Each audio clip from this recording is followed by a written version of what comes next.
High नमस्ते, खानाका पारखीहरूलाई अर्चना नेपाली किचनमा स्वागत छ। आउनुहोस् आजको रेसिपीतर्फ लागौँ।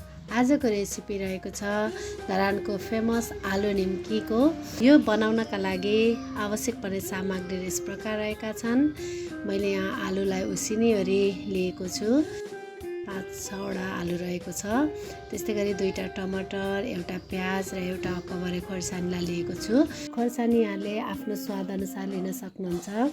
त्यसै गरी मैले यहाँ 1 चम्चा गरम मसला लिएको छु, 1 चम्चा अदुवा लसुनको पेस्टलाई लिएको छु र 1 चम्चा कर्नफ्लोरलाई लिएको छु।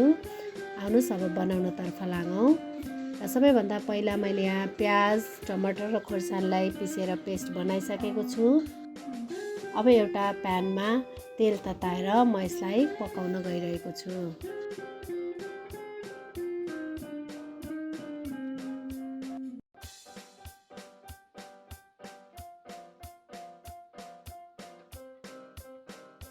मैले यहाँ तेल तताइसकेको छु र थोरै मेथीलाई फुराउँदैछु र यो मेथीको साटो यहाँले जिरा, ज्वानो जे पनि फुराउन सक्नुहुन्छ। र यसमा अब मैले थोरै बेसारलाई राखेँ।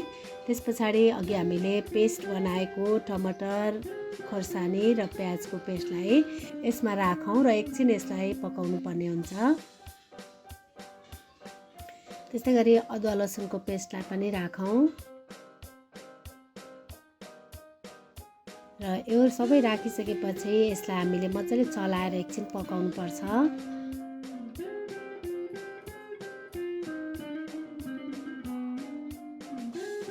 2-3 मिनेट जति पकाइसकेपछि हामीले अघि काटेर राखेको आलुलाई यसमा राखौँ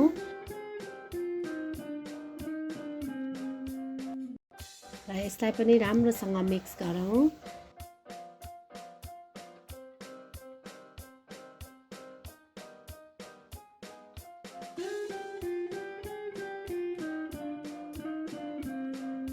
यसमा अब हामी गरम मसलालाई पनि राखौँ र चलाउनु पर्छ एकछिन। त्यस पछाडि हामीले अघि लिएको कर्नफ्लोरलाई थोरै पानी राखेर मजाले मिक्स गर्नुपर्ने हुन्छ। यो कर्नफ्लोरलाई हामीले मजाले मिक्स गरेन भने यसमा डल्ला डल्ला पर्न सक्छ। त्यसकारणले यसलाई राम्रोसँग मिक्स गर्नुपर्छ। यदि यहाँलाई बाक्लो मन पर्दैन ग्रेभी भने यो स्किप पनि गर्न सक्नुहुन्छ। तर आलु निम्कीमा झोल अलिअलि बाक्लो भयो भने पिठो हुन्छ, यसलाई राख्न नै राम्रो हुन्छ।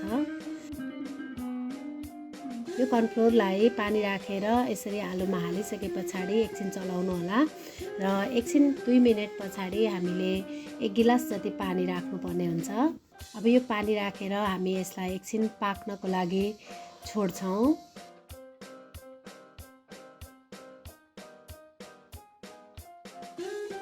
अब यो उम्लिसकेको छ र यसमा उम्लिसके पछाडि हामीले स्वादअनुसार नुन राख्नुपर्छ।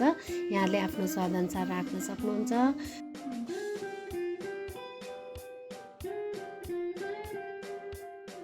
र यसलाई एकछिन हामी पाक्न त्यत्तिकै छाडेर अरू सामग्रीहरू रेडी गर्नतर्फ लाग्दैछौँ।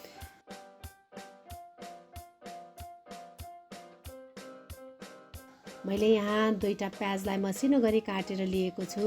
त्यस्तै गरी खोर्सानीलाई लिएको छु। यहाँले खोर्सानी आफ्नो स्वादअनुसार राख्न सक्नुहुन्छ। र अलिकति धनियाँलाई लिएको छु, 2टा कागती लिएको छु, अलिकति बिरे नुनलाई लिएको छु। त्यस्तै गरी मैले यहाँ दालमोठलाई लिएको छु र यो चाहिँ जिराको धुलो हो। जिरालाई मैले आफै भुटिवरी बनाएको। त्यस्तै गरी अलिकति धुलो खोर्सानीलाई लिएको छु र यो निम्की पनि मैले आफै घरमा बनाएको हो। यदि यहाँले निम्की कसरी बनाउने भन्नुहुन्छ भने यहाँ माथि लिङ्क आइरहेको छ, त्यसमा क्लिक गरेर हेर्न सक्नुहुन्छ। र त्यतिन्जेलमा हाम्रो आलु पनि यहाँ पाकिसकेको छ। यहाँहरू देख्न सक्नुहुन्छ। आलुको ग्रेभी यतिको भयो भने हाम्रो आलु निम्की एकदम राम्रो बन्छ। र यसलाई अब हामी ग्यास अफ गरेर आलु निम्की बनाउनतर्फ लाग्छौँ। यहाँले धेरै तातो मन पर्दैन भने यसलाई सेलाउन दिएर 15 मिनेट पछि पनि बनाउन सक्नुहुन्छ। हामीलाई चाहिँ तातो मनपर्ने हुँदा मैले 3-4 मिनेट मात्रै सेलाउन दिएँ र बनाउन लागिहालेँ। आलु निम्की बनाउनको लागि हामीलाई एउटा यस्तो मग अथवा ग्लासहरू जे भए पनि चाहिन्छ। ठुलो मुख भएको र मैले चाहिँ एउटा मगलाई लिएको छु र यसमा म सबैभन्दा पहिला निम्कीलाई राख्दैछु। मैले चाहिँ निम्की घरमै बनाएको हुँदा अलि ठुल्ठुलो छ, त्यसकारणले यसलाई टुक्रा बनाएर राख्दैछु। मसिनो छ भने यहाँले सिँगै पनि राख्न सक्नुहुन्छ। त्यस्तै गरी अब म यहाँ आलुलाई राख्दैछु।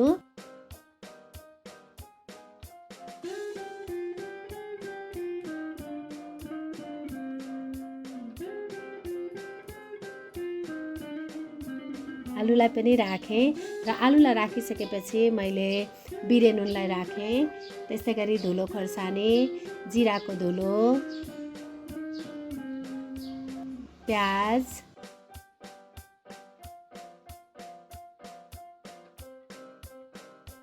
धनियाँ, काटेको हरियो खोर्सानी, दालमोट यहाँलाई मन पर्दैन भने नराख्न पनि सक्नुहुन्छ। त्यस्तै गरी अमिलो कति खानुहुन्छ त्यो अनुसारले यहाँहरू हाल्न सक्नुहुन्छ। यसमा कागती निचोड्दैछु म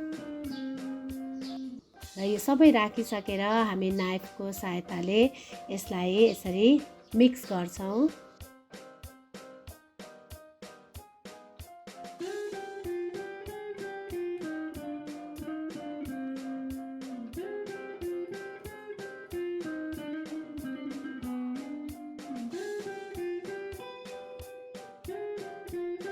हामीले चाहिँ आलु तातै गरेका थियौँ, त्यही भएर यसबाट बाफ आइरहेको छ। अब यसलाई एउटा प्लेटमा खनाएर यो सर्भ गर्दैछु। यसमा झोल अलिक कम भएको कारण म यसमा माथिबाट अलिकति ग्रेभीलाई पनि राख्दैछु र यो राखिसकेपछि माथिबाट प्याज र धनियाँ आफ्नो स्वादअनुसार राखेर यहाँहरू खान सक्नुहुन्छ।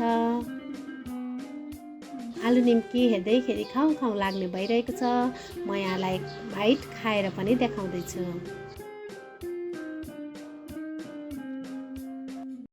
यो हामीले घरमै यति सजिलैसँग बनाएर खान सक्छौँ र एकपटक घरमा बनाएर खानुभयो भने बाहिरको आलु निम्की खानै बिर्सिनुहुनेछ। र यहाँले अवश्य पनि यसलाई ट्राई गर्नुहोला र मलाई कमेन्ट गर्नुहोला कस्तो लाग्यो आजको रेसिपी भनेर। यहाँले यदि मेरो च्यानललाई सब्सक्राइब गर्नुभएको छैन भने सब्सक्राइब पनि गरिदिनु होला र आगामी भिडियोको लागि बेल आइकन पनि क्लिक गरिदिनु होला। हस् त, धन्यवाद।